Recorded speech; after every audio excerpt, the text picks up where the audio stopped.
অত্যাচার নির্যাতন হচ্ছে, হামলা হচ্ছে, তাদেরকে নাজেহাল করা হচ্ছে, এই বিষয়টি স্মারকলিপি প্রদান করব এবং একই সাথে সেখানে আমরা আমাদের বক্তব্য পেশ করব। আজকের এই প্রেস ব্রিফিংয়ের মূল উদ্দেশ্য হচ্ছে, আপনারা জেনেছেন যে ইতিমধ্যেই আমাদের সম্মানিত আমিরে জামাতের যে টুইটার অ্যাকাউন্ট এক্স, যেটা নতুন হয়েছে না, সেই টুইটার অ্যাকাউন্ট অত্যন্ত ষড়যন্ত্রমূলকভাবে কে বা কারা সেটা হ্যাক করেছেন। আমরা গতকালকে এই বিষয়টি অবহিত হয়েছি 5টার দিকে বেলা।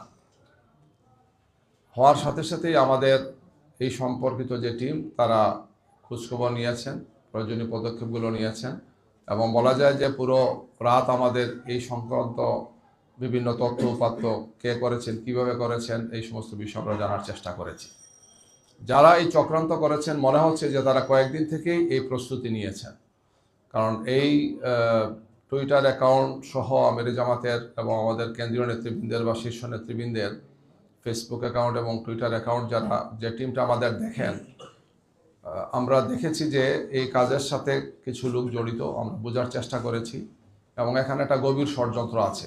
বাংলাদেশ জামাত ইসলামীকে, তার আমিরে জামাতকে এবং আমাদের শীর্ষ নেতৃবৃন্দকে বিতর্কিত করার জন্যে এটা হ্যাক করে তাদের নিয়ন্ত্রণে নিয়ে কিছু সময়ের জন্য তারা খুব খারাপ কিছু পোস্ট দিয়েছেন, আপত্তিকর কিছু পোস্ট দিয়েছেন এবং বোঝা যায় যে ঠাকুর করে কে রে আমি কলা খাই না, এই ধরনের একটা বিষয় আছে। তাৎক্ষণিকভাবে একদল লোক কিছু কর্মসূচিও দিয়েছেন, দেখেছেন আপনারা। আমাদের গভীর আশঙ্কা যে এগুলোর সাথে বিশেষ একটি দল বা তাদের সাইবার টিমের কিছু চক্রান্ত এবং ষড়যন্ত্রকারী ব্যক্তিরা জড়িত আছেন, আমরা সেটা মনে করছি গিয়ে।